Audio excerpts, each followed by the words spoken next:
Welcome everyone. Good morning. Good morning. Good morning for those watching us through the internet. It's a pleasure to have all of you here.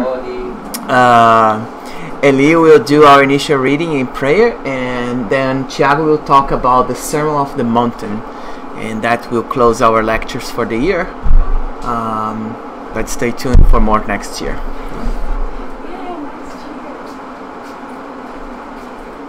Good morning, everyone. Good morning. The reading today is from Happy Life, Divaldo Pereira Franco by Joana de Angelis.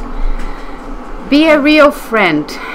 Know how to conduct yourself with discretion and nobility with those who choose your friendship. Discretion is a rare treasure in earthly friendships. It is normally replaced by insensitivity and unseriousness. Everyone likes noble and discreet company, which inspires confidence and leads to tranquility. Listen, see, follow the conversations with nobility, and be faithful to the confidence deposited in you. Amen to that.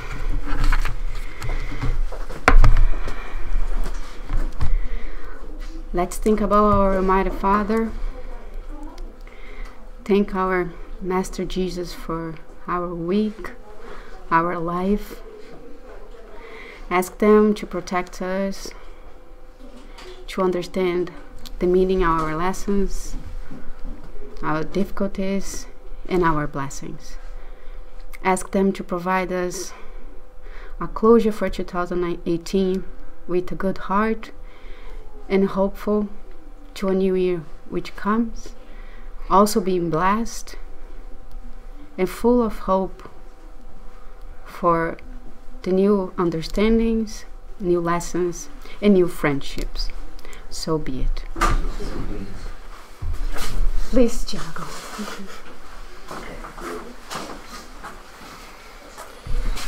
Good morning. Good morning. And here we are, another year. Another life. Another life. Very much. I'm very happy to be here. Very happy to be here again in the last lecture of the year. I don't know if it is the second or third time that you guys put me to give the last lecture. I don't know why. I seem to have the key. Close the door. See you in January. But I am very happy to do that. And I am very happy because of the theme as well. Every time that I have an invitation to talk about the life or the lessons of Jesus, I feel very happy. And there are many reasons for that.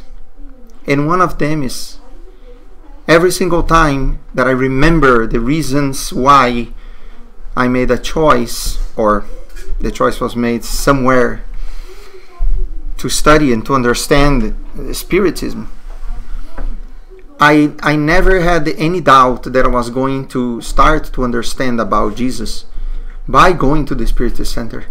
There was never a doubt for me. And throughout the years, it is interesting. Just this morning we were speaking about how interesting that sometimes we speak about Spiritism but not necessarily Jesus. As sometimes we speak about the New Testament without the Old one.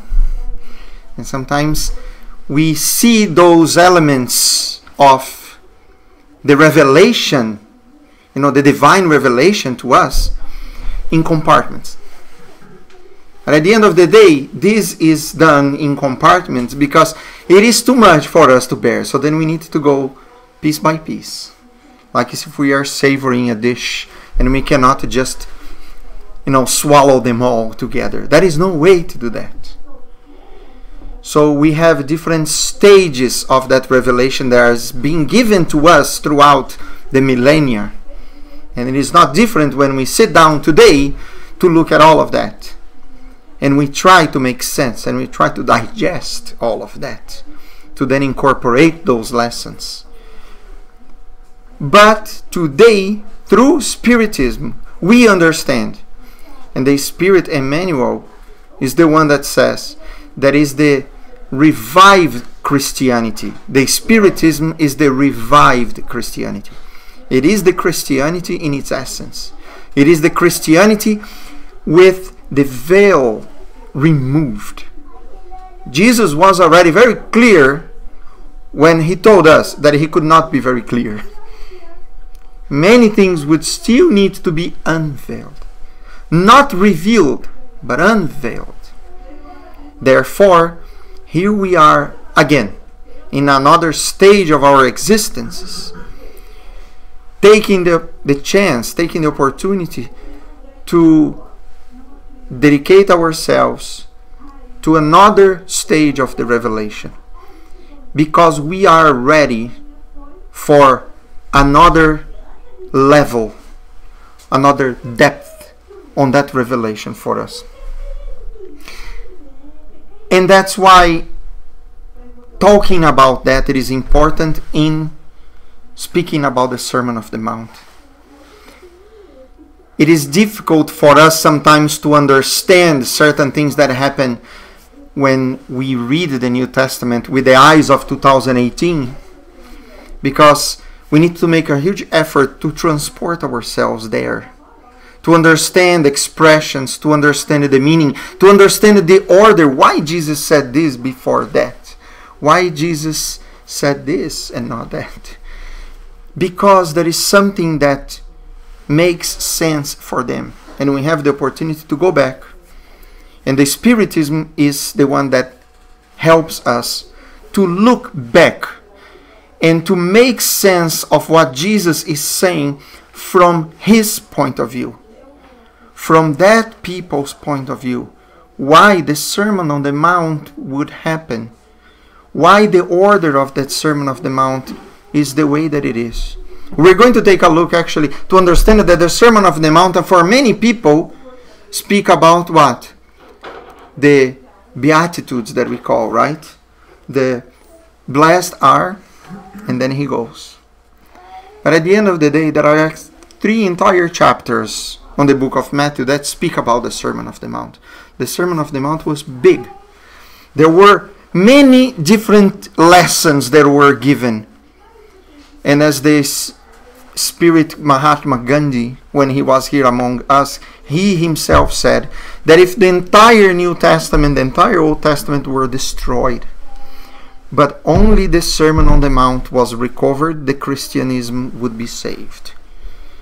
Because the Sermon on the Mount summarizes the revelation as an entire code of conduct for us that is very much valid today.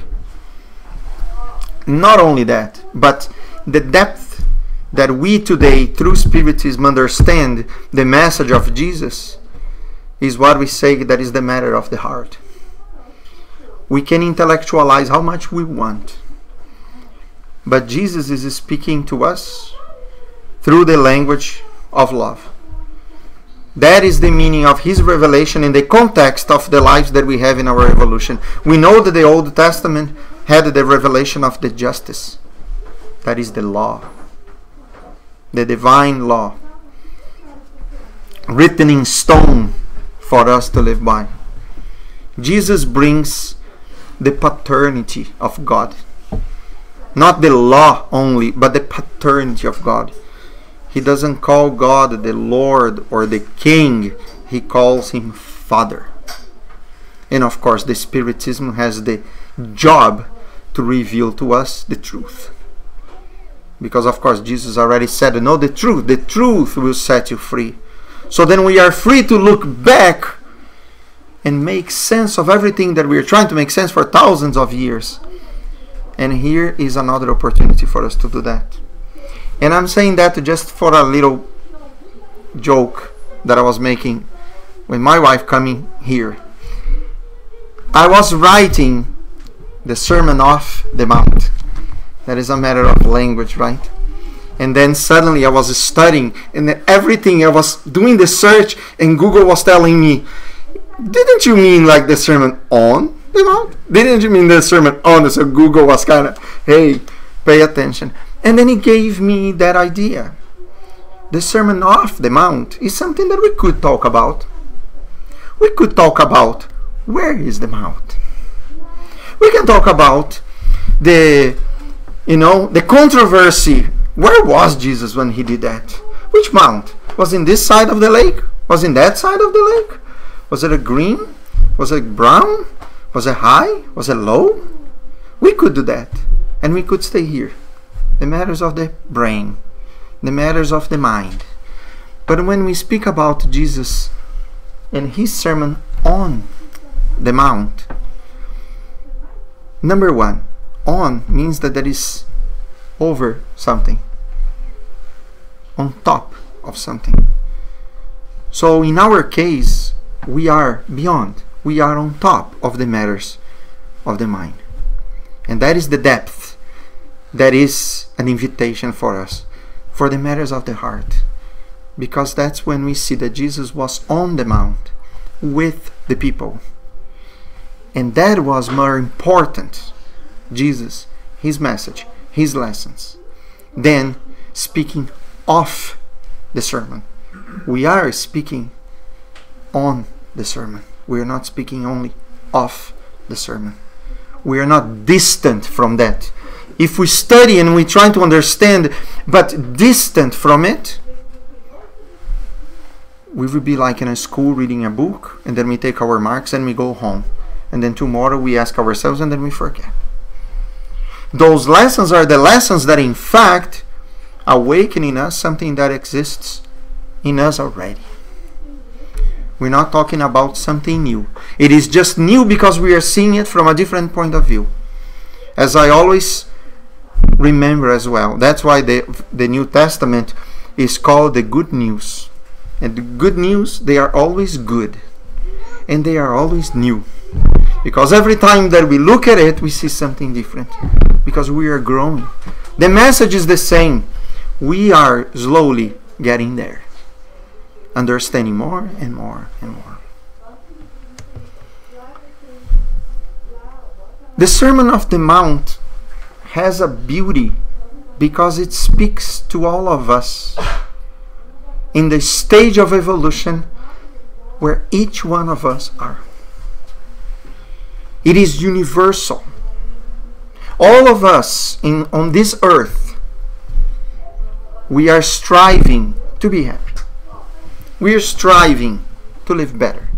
We are trying to understand why we suffer. We're trying to understand why we have difficulties.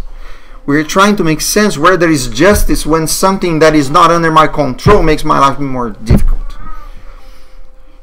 We're trying to make sense when we think that we believe somebody and they change. And we believe ourselves and we change. But Allan Kardec himself already told us that the true Spiritists are not recognized for their perfection and their absence of problems.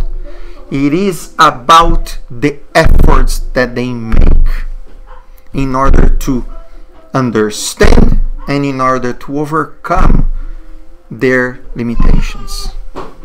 It is a matter of wanting to transform ourselves. We are not talking about being successful. We are talking about being on a journey. Oh, clap like that in front of the microphone. Sorry about that. Sorry, people on the internet. I'm just being very loud on the internet. So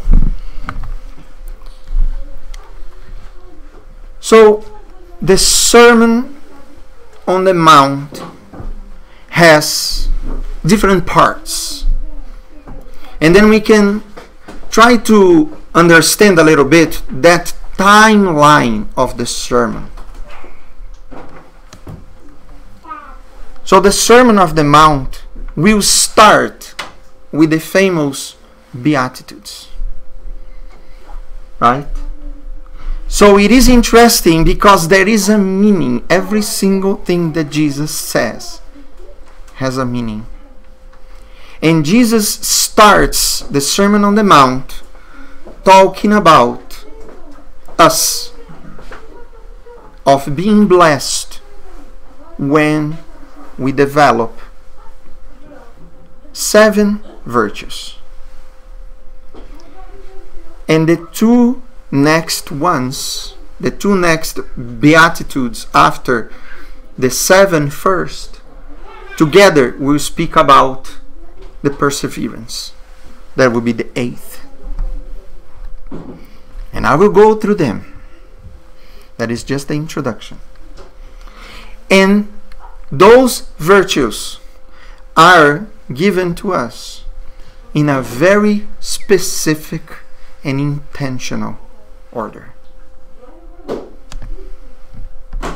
Then he gives instructions to his own disciples. And then you can ask, well, when I was reading it, probably many of you read that. It's probably one of the most read passages in the Bible ever. What was he doing? I will get there. But when Jesus was saying, you are the salt of the earth, you are the light of the world, he was talking to the disciples in that moment. He was looking at them. Because they had the responsibility and the mission and the task to then make that light or those teachings or that revelation shine throughout the world with what they would do after Jesus was gone.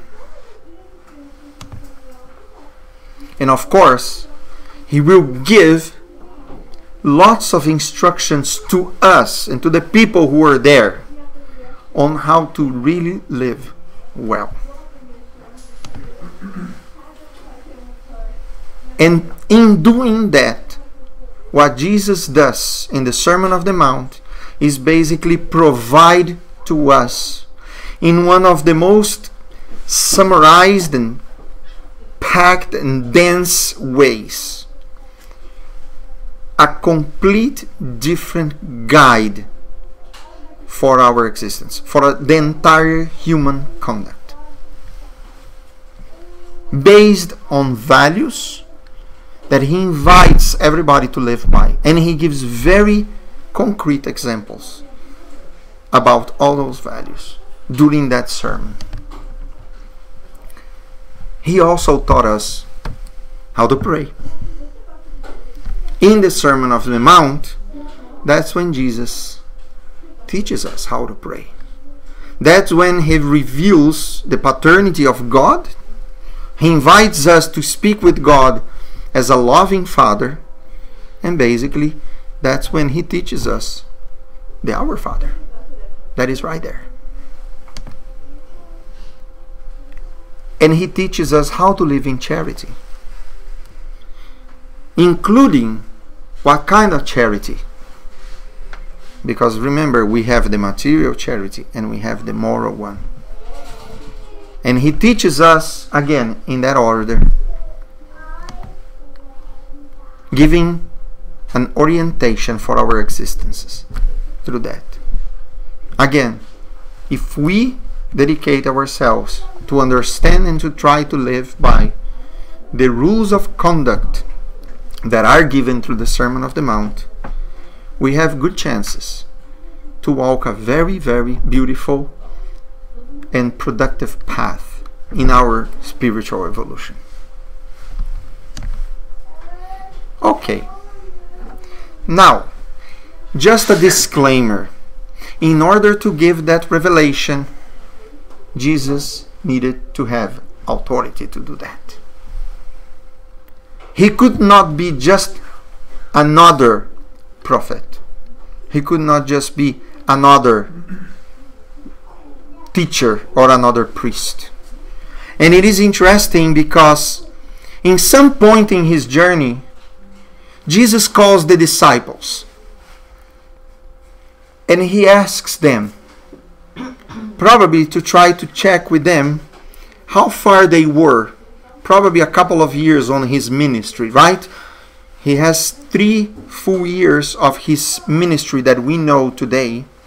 His first years was all the preparation and the teachings as well, and the learning with other masters. But during those 3 years, probably halfway, close to 2 years, he calls the disciples and then he asks them, who do you think I am? Who do they think I am? First of all, he asks the disciples, who does the crowd think I am? Who do they say I am? To gauge where were the people in relationship to his teachings at that moment. And what do they say? Well, some say that you are Elijah. Some say that you are Jeremiah. Some say that you are John the Baptist or another one of the prophets resurrected, reincarnated. So they were talking about the prophets, and they were talking about the reincarnation of prophets. And probably Jesus would be one of them. Here we go. People already had that idea, that intuition, that knowledge about reincarnation. However, Jesus realized that they didn't know who Jesus was, because they were just talking about another prophet, another one reincarnated, because they knew even from the prophets themselves about the reincarnation. But then Jesus asks the disciples, and who do you think I am? And Peter answers, you are Christ. You are Christ, the Son of the living God. And that's when Jesus says to Peter, you said well, because it was not you who said that. It was not Peter himself simply saying that.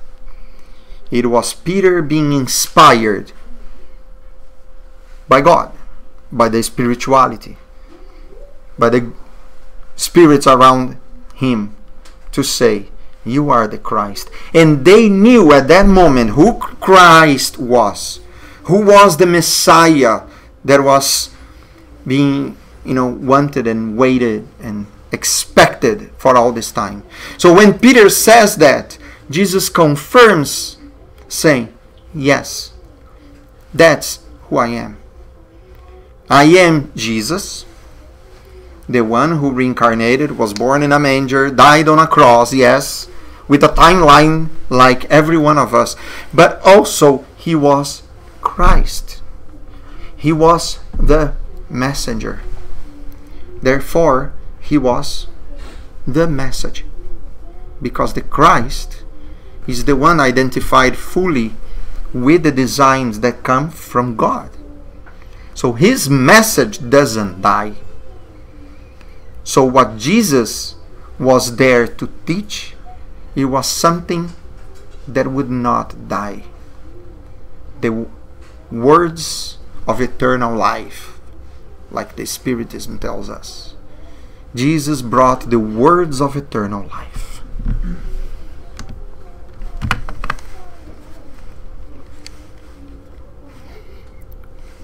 Oh, thank you. So, of course, the question 625 in the Spirits book, Allan Kardec asks the Spirits, who is the most important model and guide for us? And the Spirits were very clear. Jesus. He is the living examples of those virtues. He was the one with full authority to tell us exactly what those virtues were about, how to achieve them, how to live by them. And they would be retained by us as we are trying to retain them. Of course, Jesus teaches through the parables, through the symbolic meanings, through the sermons, through those teachings. And they are timeless. We are today still trying to scratch the surface of the meaning of Jesus' teachings with the help of the Spiritism, and we are scratching the surface. So Jesus is the Christ, the anointed. The anointment was the ritual on the celebration of the crowning of the kings, right? So the Messiah, the messenger. So Jesus' lessons on the virtues come then from those first 7 virtues and those 7 beatitudes described in the very beginning of the Sermon on the Mount. Number 1, and sorry I'm going to look down a little bit, is because I have the New Testament here on me, okay? It would be too much to put in a slideshow.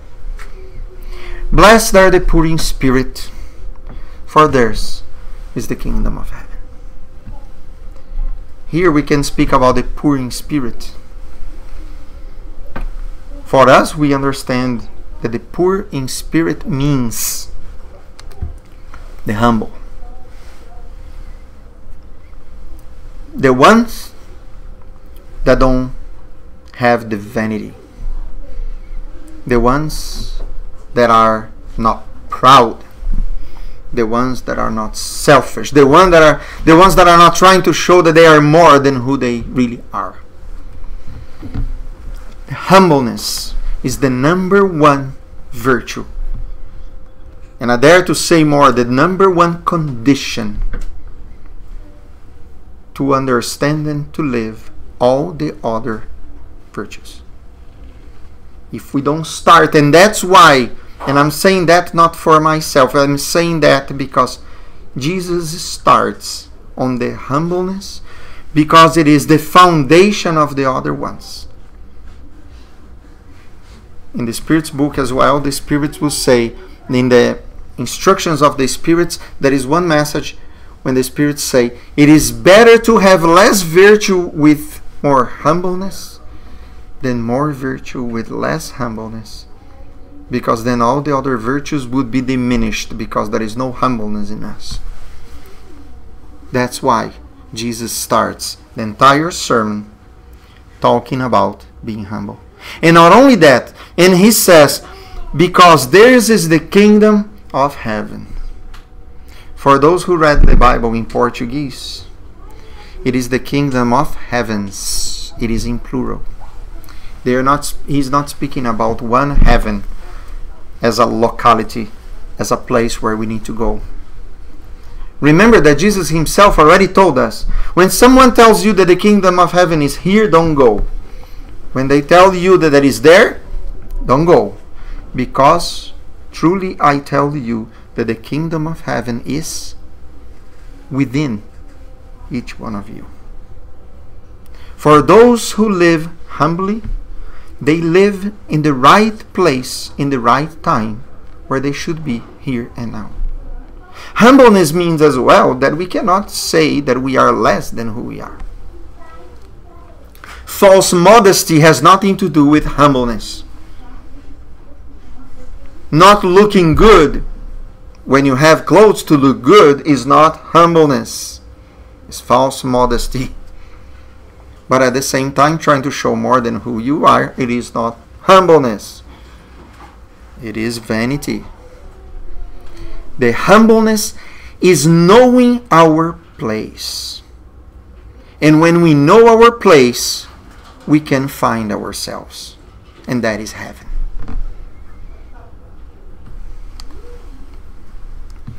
Blessed are those who mourn.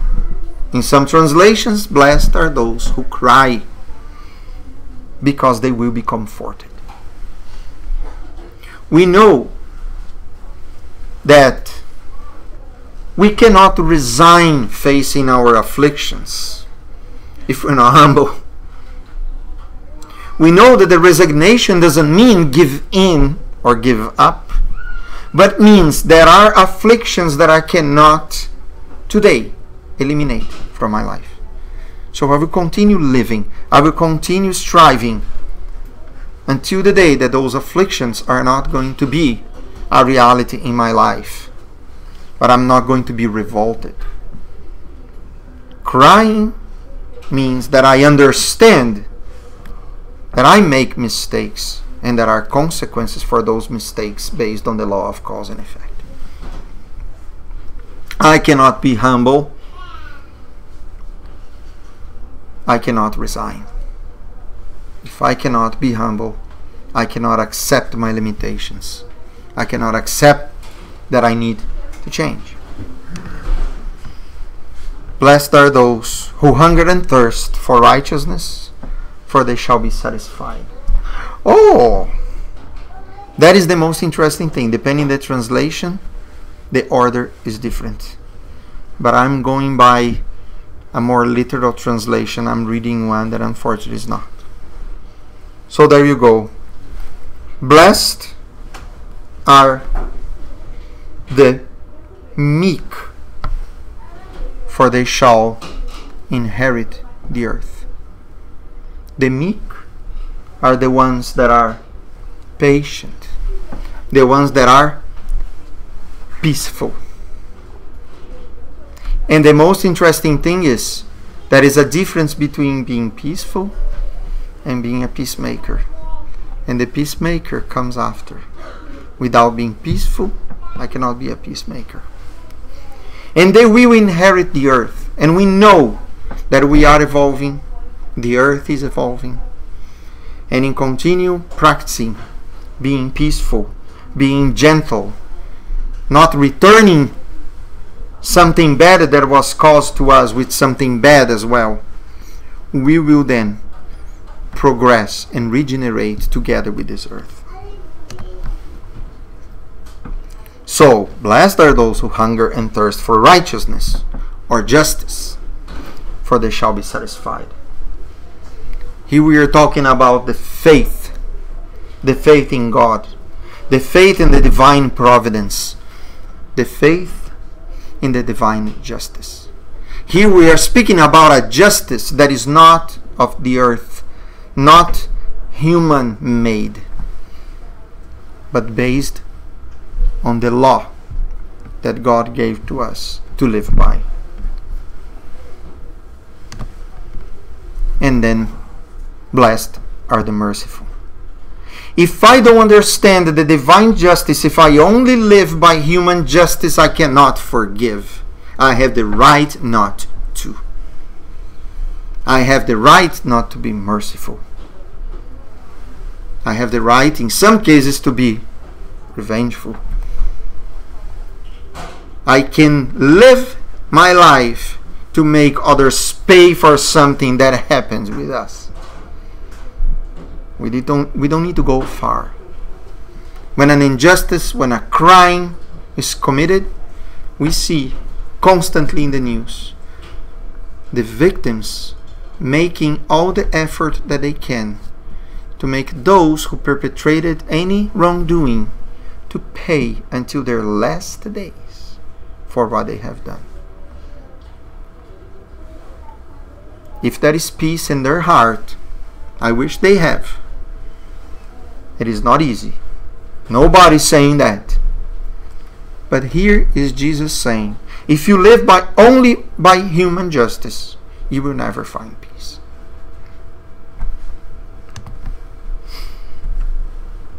Blessed are the pure in heart, because they shall see God. You see, it's becoming more complicated. Suddenly, Jesus tells us, after all, you will have the opportunity to feel in your heart, to see better with the eyes of your spirit, because you are developing the capacities, the abilities of your spirit. You are starting to touch upon living by divine justice. To live a little more fully the life that your spirit is calling you to live on this earth. Therefore, the understanding, the feeling, the presence of God in you is going to be more pronounced. By this time, we will be less revengeful. By this time, we will see things with better lenses. By this time, we will have the chance to see in others much more on their potential and where they can go and what they can become. Because we are also realizing in ourselves how far we can go.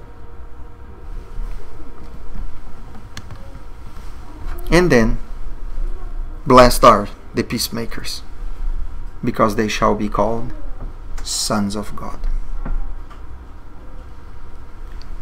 And throughout the entire Revelation, who is being called the Son of God for all this time? Jesus himself.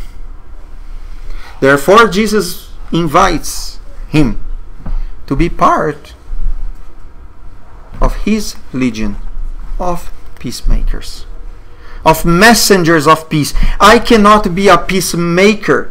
I cannot be immersed in a land full of conflict, full of war, full of death and despair, to try to teach and to help with anything if I don't have in me the foundation of peace and love that is unshakable.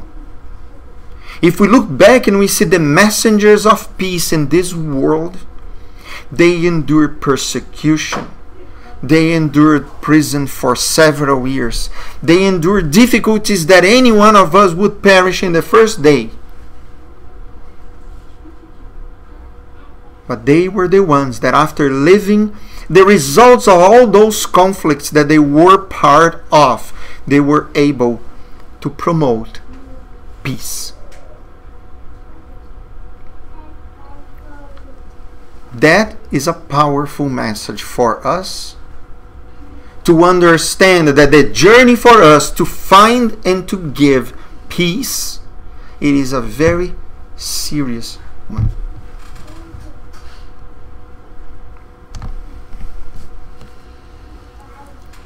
There is the mount. That is a beautiful place. It is by the lake of Gennesaret. It is by Capernaum, where Jesus leaves from, calls the disciples to go to the mount in order to give the sermon. And imagine Jesus sitting there and looking to that region, and together with that people that were dominated by the Roman Empire. They were marginalized. They were excluded. That had no rights. They lived in a level of difficulty and scarcity, comparing with the abundance of resources that the Roman Empire and its politicians had. Jesus is speaking to hearts that were invisible. That's why his message is universal. But he is, through this mount, looking at the lake and looking at the cities and inviting everybody to go beyond that, to live beyond those human determinations and to see from above. That's why on the mount. To see all of this that has been built by the hands of the humans and presenting a different perspective for everybody. Yes, there is an earth, there are some laws, there are difficulties, but we can transcend all of that. And what Jesus is saying is, there is an opportunity to transcend that. Jesus is not telling everybody not to suffer. It is inevitable. But Jesus is saying, suffer well. Suffer understanding the purpose, according to divine justice. Nobody is giving you the chance to live that pain right now. You are giving yourself the chance to live that pain right now. So then you will learn how not to live in pain anymore. Only by being given today the difficulties that we have, we are going to learn how to overcome them. If God just took away our difficulties, tomorrow we will have 10 more. Because we would not be able to overcome the difficulties of today, because we will not develop the ability to do that. And then the next one that will happen tomorrow will pile up. And then tomorrow again will pile up. And then the next day we'll have even more.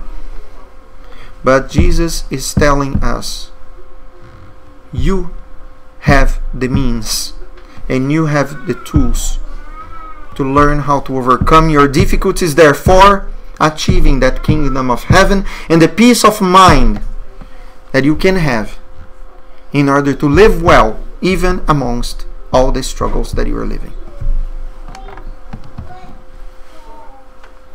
Jesus talks about perseverance. The two next Beatitudes, when Jesus said, "Blessed are those who are persecuted for justice sake, for theirs is the kingdom of heaven. And blessed are those when others revile you and persecute you and utter all kinds of evil against you falsely on my account. Rejoice and be glad, for your reward is great in heaven. For so they persecuted the prophets who were before you." For those who start following Christ more fully, the injustice of the world will be very ready to go after you. Because not necessarily you will live by certain determinations, because you will not accept them. Because living the hypocrisy that Jesus talks about when he uses the Pharisees, when he uses the publicans, when he uses the doctors of the law in his time, as the examples of those who speak a lot out of their mouth but don't live what they talk about in their heart. When you start understanding that, those around you that take advantage of that hypocrisy will not like you, because you will by your own example reveal that about them, because you will live by a different set of values.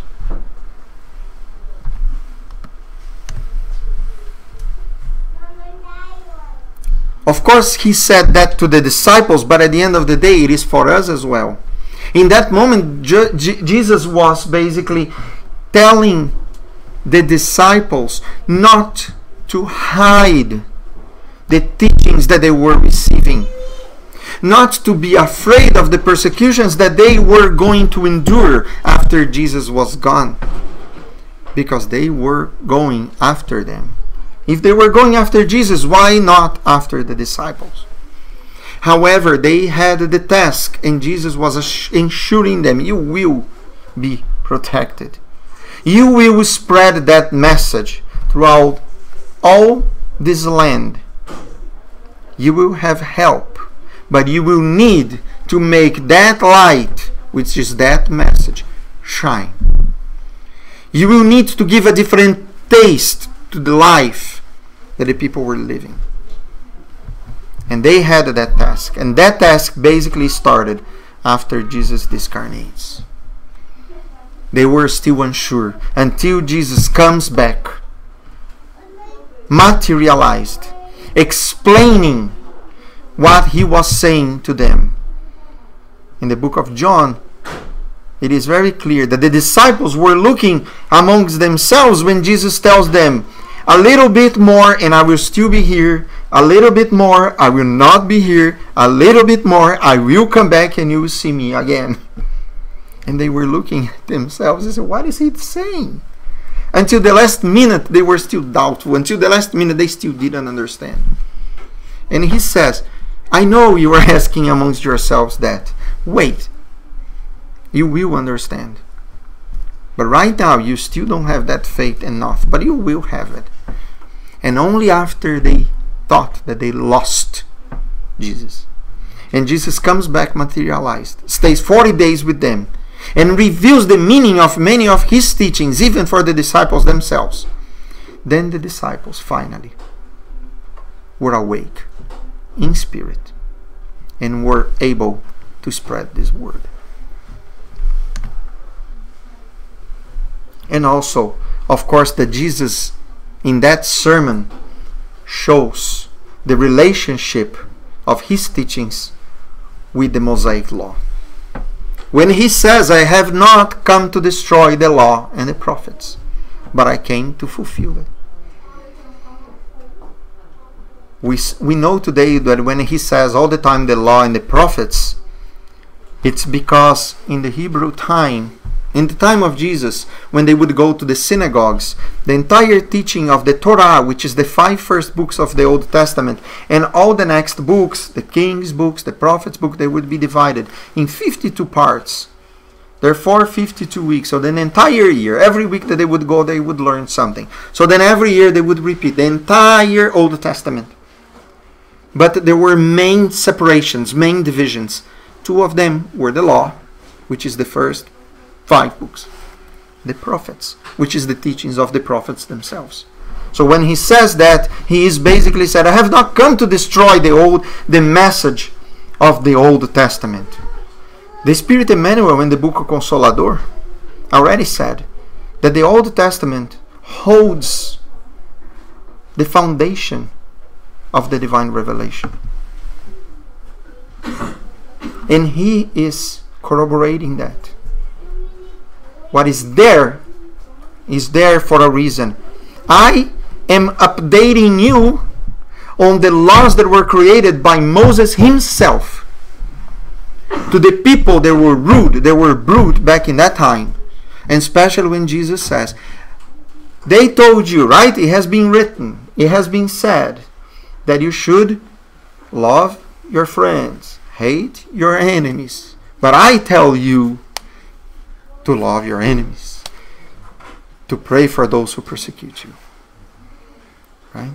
So he rectifies the foundation of divine revelation, and he rectifies the other ones. There were more than 600 laws that Moses created. 10 of them are immutable. Symbolically, there is a reason why they were written in stone. The rest were created as regulations for the life in community with all those tribes around. They were ready to kill each other. They were ready to use and freely their instincts.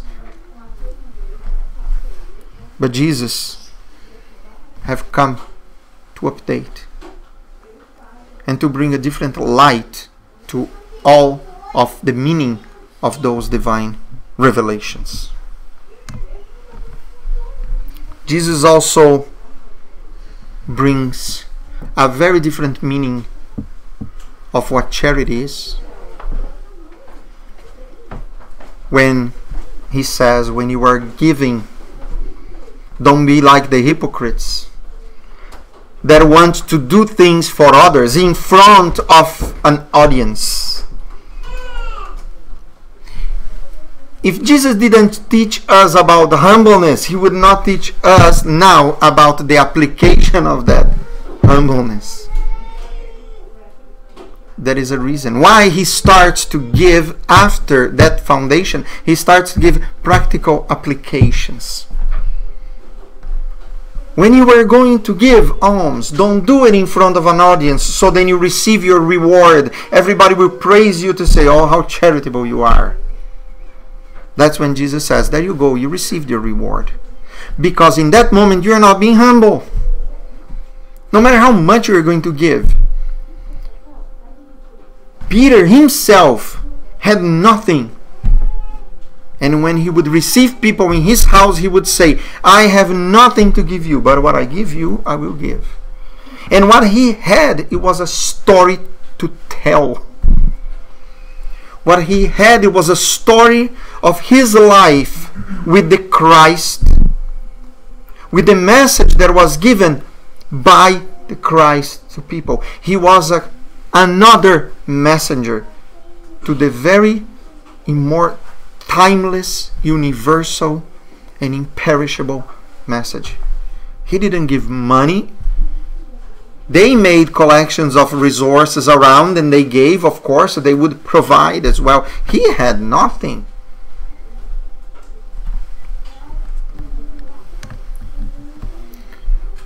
Of course, there is so many other examples. Now, think about the way to worship. You would need to be humble. You will need to know how to understand what you need. God knows what we want, but He's telling us you gotta ask. Because if you don't ask, it is because you still don't know yourself. And Jesus tells us, when you are going to pray, don't pray in the synagogues. Don't hate yourself. Don't say beautiful words in front of everybody. Because it was a very common practice that they would hit themselves. Oh, help me. And pray through crying and pray through loud words. He says, no. Pray in silence. Because in silence God will hear you. What is He saying? Close your material mouth and open your spiritual mouth. Speak with God through your heart and God will hear you. Say the most beautiful words and they will probably fall to the ground if you don't mean them. And then Jesus gives us one of the most beautiful examples. Number one, of the paternity of God. Ready to listen to our claims. Ready to listen to our wishes. And He simply tells us, talk to God. Father, who art in heaven. Praise God. Hallowed be thy name. Sanctified be your name. Understand that we have needs. Your kingdom come. Not us going to His kingdom. Your kingdom come. Your bless come to us, please. We're still not there. And your will be done. Not what I want, but what you want. When Jesus was praying before being arrested, He goes by Himself and cries to God, Father, take away this chalice from me. But at the end of the day, may your will be done, not mine. And He tells us we can ask, and when we receive, pay attention on the answer, because the answer will be what God wants for us, not necessarily what we want today based on the level where we are, because sometimes we still don't know exactly what is more important to us. We don't know exactly what we need, but we know what we want. On earth as it is in heaven. He doesn't make distinction. We are incarnate spirits. Still, we are spirits.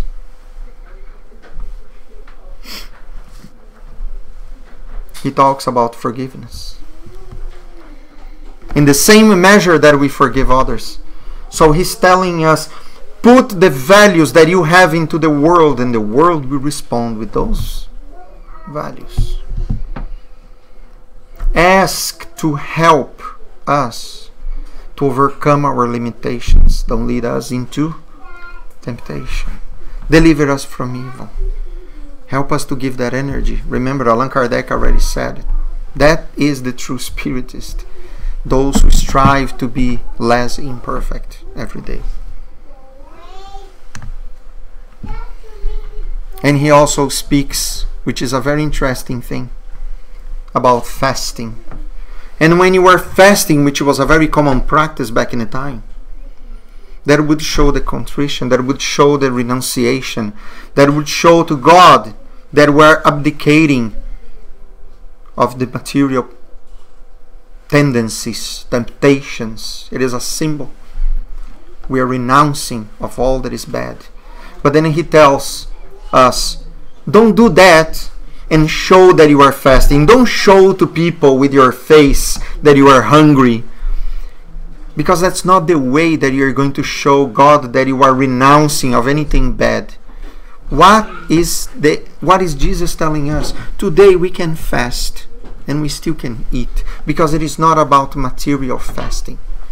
It is about renouncing on saying bad things. It is renouncing on the gossip. It is renouncing on the revenge. It is renouncing on stepping on my brother's foot in order to get a better place in my job. That's what Jesus is saying. Renounce of all the tendencies that make you be the best in the world and the worst in the spiritual life. Being the first in the world and the last in the spiritual life. Remember, the first will be the last will be the first.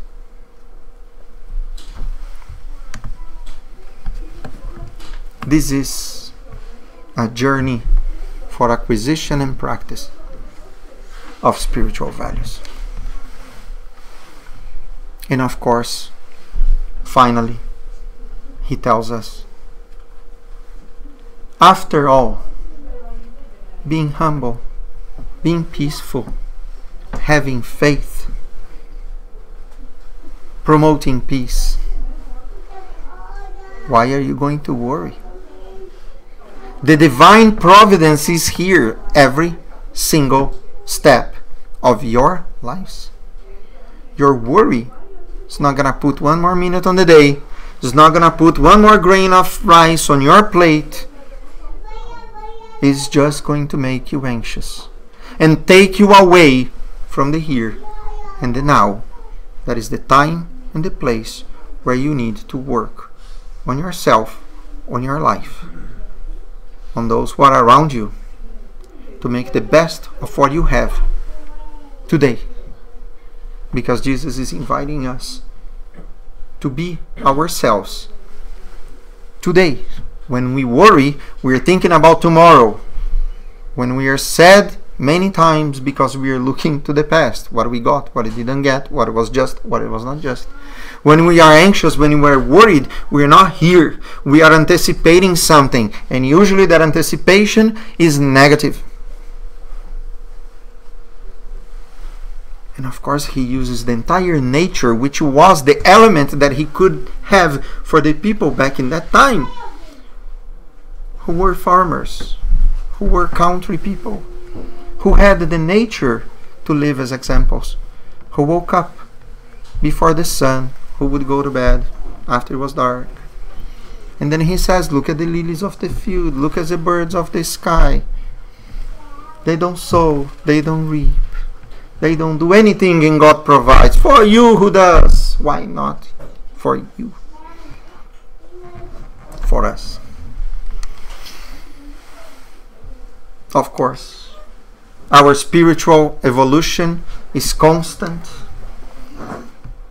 By looking at our moral situation today, we can look to the steps and make the adjustments in our directions, in our path that we need to make in order to progress. Never losing hope. We are blessed. We must persevere. Jesus is giving a universal message of hope for us. And he's giving us the moral code to live by.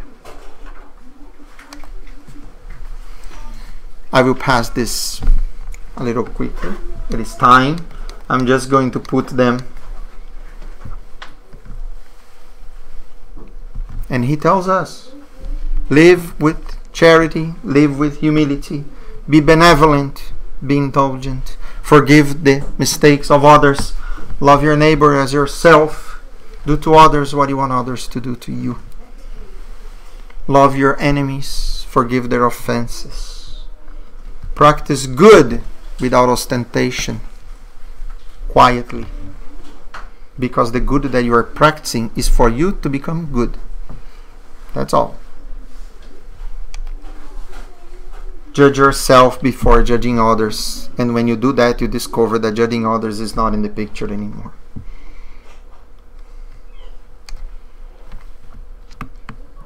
And Jesus continues telling us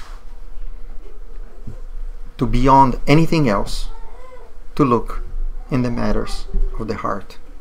Because that's where lies our most valuable treasure. For where your treasure is, there your heart will be also. I wish you all, on the faith that you want to proclaim, together with the Spiritism, may your Christmas have Christ built in, always. May your celebration be a gesture of goodness, even if you don't have materially what to give. We all have something to give. And the gift of each other is the best one that we can give to each other, without wanting to receive anything, because then we know that our reward is being already given to us every single day through the existence that we have today with the best that we can do. Have a great new year.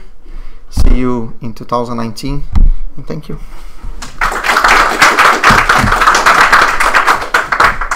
Thanks so much, Tiago. And I can feel your pen trying to put all of this in one hour lecture. It was supposed to be like 3 weeks or something like that. Yeah, so we do have time for a few questions and comments if there is any.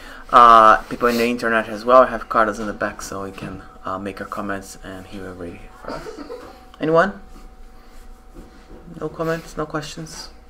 It's all good? No one in the internet? No? Alright.